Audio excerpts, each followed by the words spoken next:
দুটো মানুষ, দুটো গাছ, কিন্তু ভাগ্য এক ছিল না।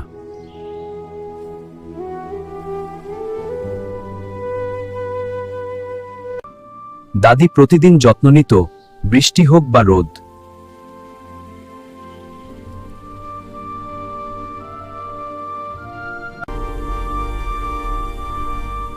আর দাদা সময় নষ্ট করত দায়িত্ব ভুলে।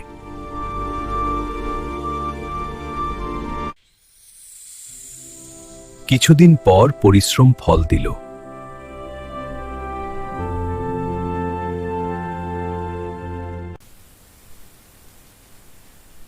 কিন্তু আলসেমি শুধু আফসোস দেয়।